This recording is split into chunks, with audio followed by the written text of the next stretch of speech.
This attack underscores the single greatest national security threat facing our nation. The last administration let in 20 million unknown and unvetted foreigners from all over the world, from places that you don't want to even know about.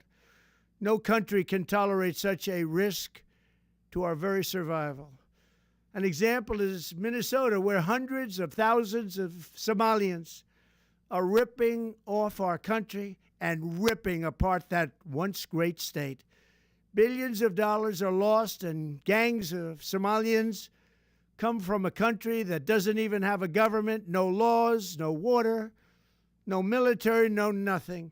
As their representatives in our country preach to us about our Constitution and how our country is no good. We're not going to put up with these kind of assaults on law and order by people who shouldn't even be in our country.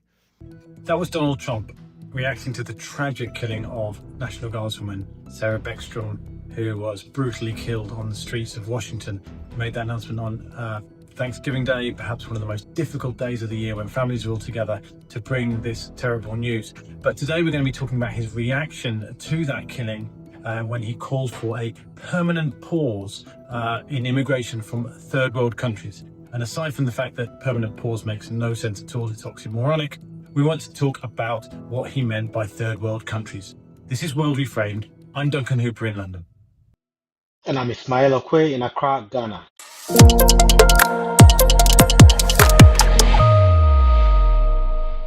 So Duncan, why does he call countries third world countries, and what does it really mean?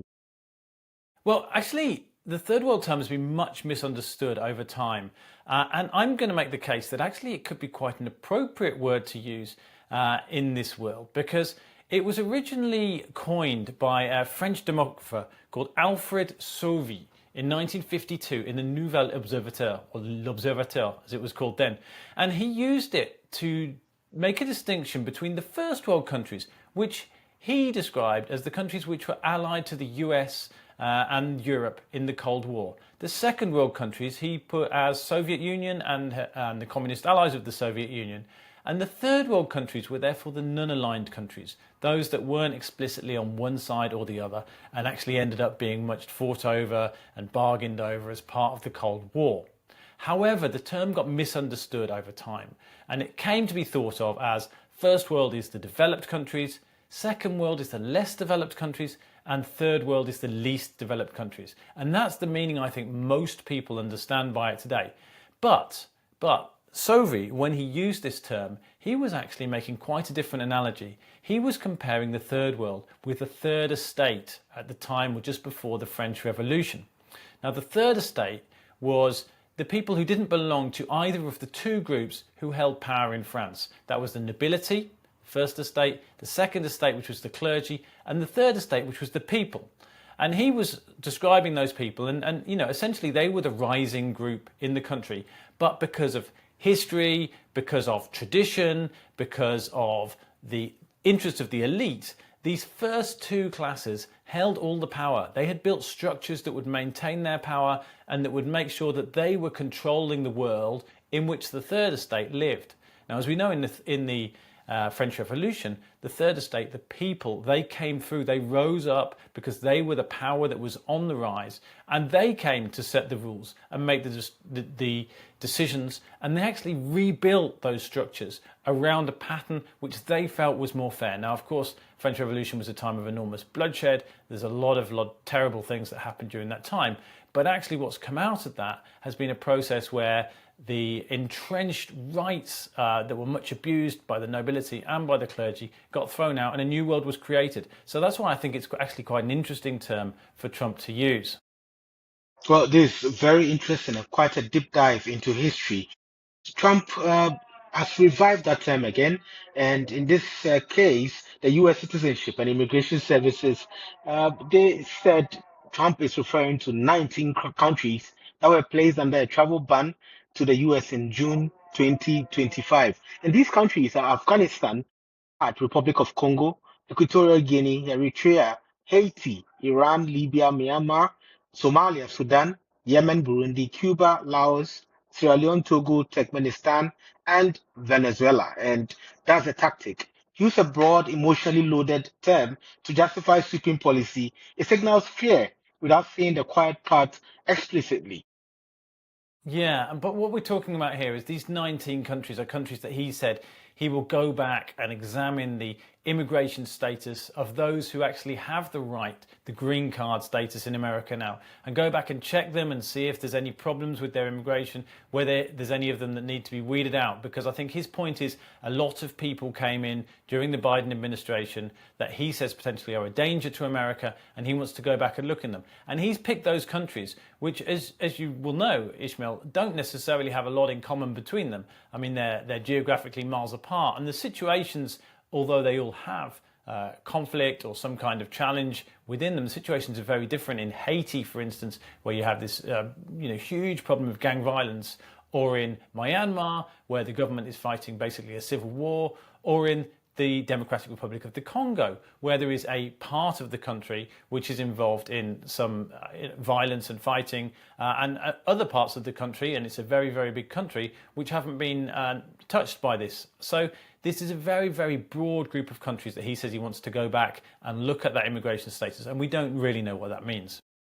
Yeah, and this issue about Haiti, I remember in 2018, President Trump called Haiti and African countries shithole nations, and he came back to say he didn't really say that, and it's just a suggestion that the United States should um, look at its policy on countries and make sure the president follows through, and that's a very difficult thing to do because with Trump, it's very difficult to get him to follow. Is just a different kind of a leader. But this also tells you that the mindset hasn't changed. He said shithole in 2018. In 2025, he's bringing back third world countries, and this is not accidental. Yeah, the third world country, I mean, it is interesting because I was defending the term earlier, but, partly from historical justifications, but actually it's very, very little used today. Almost all development economists, people who work in the field would say it's not an appropriate term because it gives this idea of a kind of order of priority. The first world, which is the top of the tree, and then the third world, Africa and some countries in Asia, which are at the bottom of this ranking and therefore less important. So it's generally deemed to be a very poor term to use.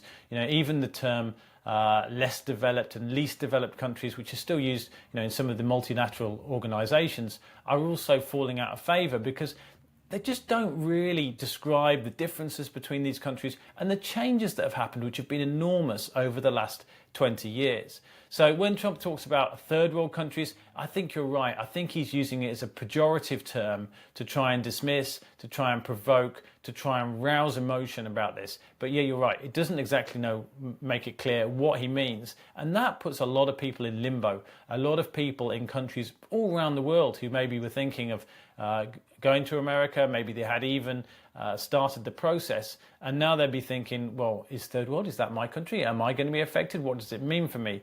And this partly, I think, is deliberate on the part of Trump. He wants to make a very vague statement, which can't be challenged in law because he hasn't said which countries are affected or what measures he's going to take.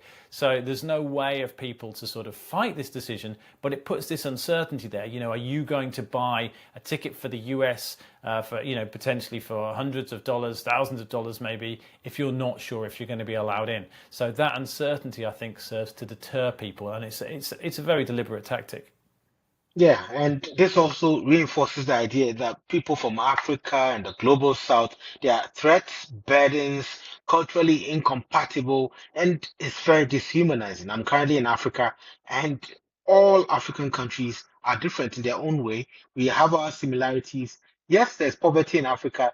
There's also poverty in the United States. There's poverty in the United Kingdom.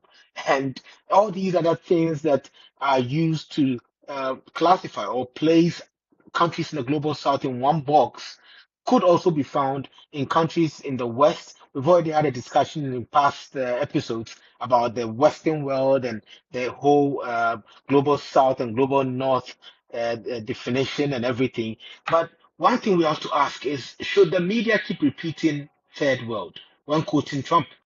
Should we, because we're part of the media, challenge the term? Yeah, I mean, it's not a term we use, Ishmael. You know, we are a global South world, and I think this idea of the global South, you know, the geography is incontestable, and I think it also does better carry this idea that it's neither better nor worse than other parts of the world. It's different. It has enormous diversity between it. You know, in general, lumping these countries all together is very difficult because there's so much going on. It is really a world rather than a world which can be divided in this way into sort of these groupings, which are very rough and uncomfortable, I think. So, I mean, I don't think it's a useful term for us to use, but I can see, I mean, the very fact that it's ill-defined, the very fact that it doesn't really have a meaning, the very fact that it's emotionally loaded, I think makes it a very useful term for Donald Trump to use at the moment. And I know, you know, you're affected by this, aren't you? Because you have family and close connections with the US, as well as being based in Ghana. So I'm sure you can absolutely understand that the use of these terms isn't just an abstract sort of question of semantics or linguistics, but actually has an effect on people in the real world. Definitely, and there are a lot of people lined up at the embassies trying to get to the United States. You see them in Accra, in Nairobi, in Kigali, everywhere. They're trying to get out of Africa to see what the world is also seeing and try to connect the dots. However, it's creating this mindset, this labels. They are influencing the visa regimes. They're creating a lot of global aid priorities and also the security narratives because now everybody is thinking, yes, I'm in a third world country, I need to move out. Nobody wants to Yeah, be in a this is country that's dangerous, right? I mean, that's the yes. vision he's trying to portray, that these countries are dangerous countries. Mhm.